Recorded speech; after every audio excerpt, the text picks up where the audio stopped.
These are the best highlights from today's 2024 LCK Summer Split matchup. Yeah, the swing of the sword of the melee minion might have been a little bit slower. Maybe he got it. Like, maybe he got it. I'm just going to keep that, in the back of your mind. I'm just going to keep it open that maybe Zeus, in fact, did hit that cannon. This is what Jonah Strong needs to do. He needs to just make sure that he keeps it a mystery every single time. And then we just won't know. We won't need to type -1 in the chat. Stop typing -1 in the chat, guys. We don't know. Okay? There's a lot of stuff like that. I feel like today has been a little bit of a topsy-turvy one. As Carrier is going to face check here. He had the sweeper, so he had the information, but not a whole lot of options. Uses the heal, uses the piercing darkness, and he gets himself out of there. Gumayusi, on the other hand, having to deal with a lot of different people. The ulti comes through, and that is going to be the execution, and that is first blood, followed swiftly. Complete disaster, but kind of saved. Fisher picks up a kill. Yep. Owner is now going to be able to take some grubs. Vital gets the information that the grubs are being taken and isn't going to be able to stop that from occurring. Unless Mihail comes down, level 8, equalizer in hand. And that could be enough to maybe get one of them, but it looks like Sylvie's just not interested.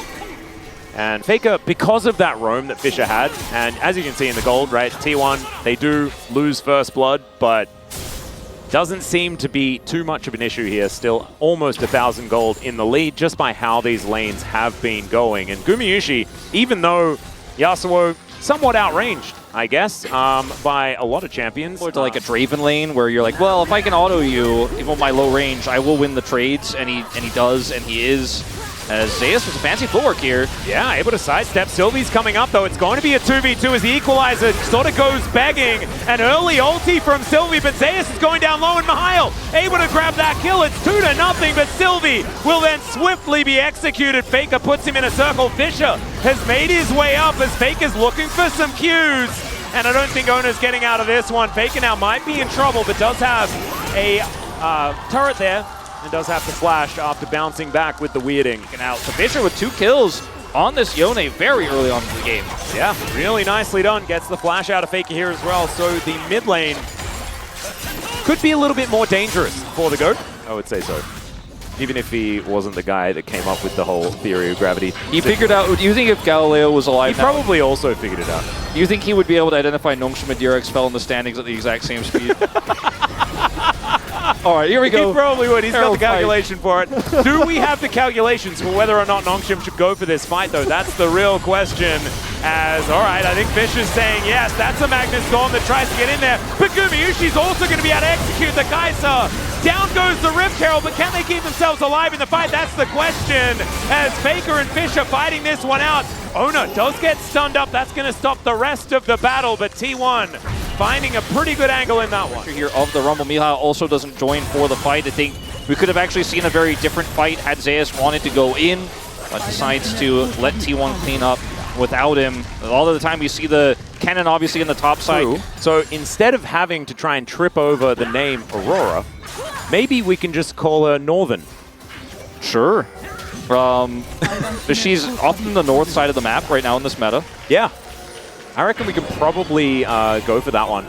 We do have a bit of a contest over the dragon here. Again, both top laners have teleport, but it's hard for Mihail to go because he will just get stunned by the cannon if he decides to opt in. So just kind of a, okay, they're backing away. Maybe he will TP in. Nongshim really want this Dragons, Ocean and Chemtech, so the soul's going to be valuable. Here comes Jiwoo on the side. Double teleports in as well as Jiwoo really, Faker just looking for him. You can tell what they're looking for, but there is the Dragon taken down by Ona. Circle goes down, Fisher's health bar is melted, but it's T1 that are lying on the ground. Faker taken down, and Nongshim, they wipe them all! Oh man, this is a disaster for T1. It looked so good. The Aurora ult goes down. And they also have a pretty nice setup for the ultimate for Guma. There's just too much damage in this comp here for Nongshim.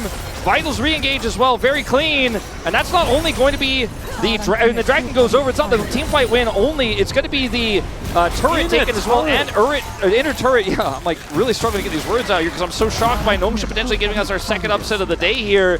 Remember, this match matters for T1. And he just didn't have a turret there. Really good play from Sylvie on the map. I mean, if you look at Sylvie's KP this game, 7 out of 8. I mean, it's just been kind of a team effort all around, but he's been super active on the map. Non-stop here, bottom lane, top lane, now on this bottom side play into Zeus, getting the flash. Necessarily scale as a damage pick. It really just needs to be T1 getting a better and clearer setup for fights. And you know what? They are just going to start the Baron, because look at how much control they have. Look at T1. They can't do anything. What are they going to be able to do? They're going to walk in over a billion different versions of vision, and they witness the fact that the Baron's going down, but it's just going to... Oh, Ona almost gets in there. The equalizer is going to stop him from getting out, though, and the fate is going to be sealed. Gumayushi tried to dive in, but he's just going to get out via the Death Chamber. Faker now bouncing around the circle, and Fisher will fall down. Faker's still at full health, but can he actually do it? He bounces over the wall, and he'll just base gate his way to safety? I don't think so.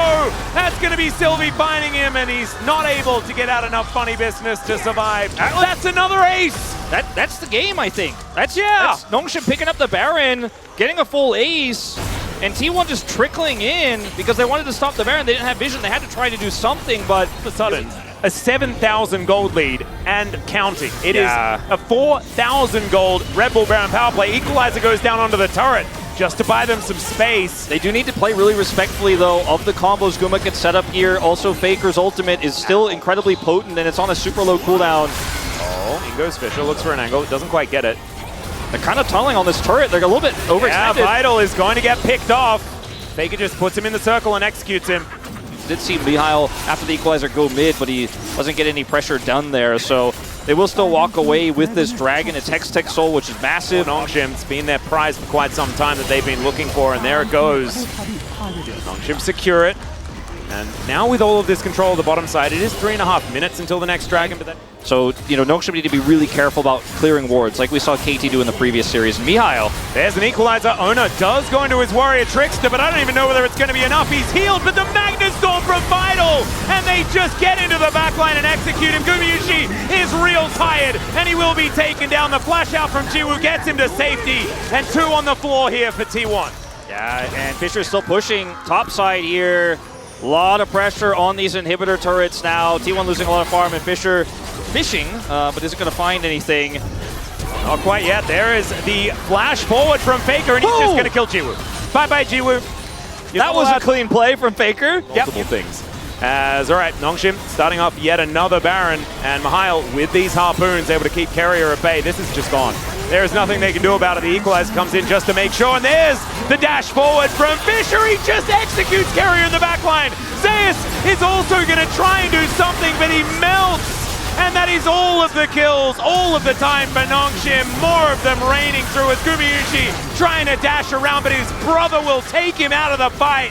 And now T1 once again, a clean ace. And Nongshim are just playing better. Yep, they certainly are. The draft was pretty eclectic from T1. I definitely think it could have worked out, but it just got completely owned by this Rumble pick. They took the Aurora, and it'll be the first loss of Aurora here in the LCK. Nongshim with a huge upset win. If you're a T1 fan, this is not what you wanted to see on Faker's return here in Week 8. As Nongshim take them out in the first game. These were some of the best highlights from today's 2024 LCK Summer Split matchup. Which moment was your favorite? Let me know in the comment section below. This is OP, and I'll see you tomorrow. Take care.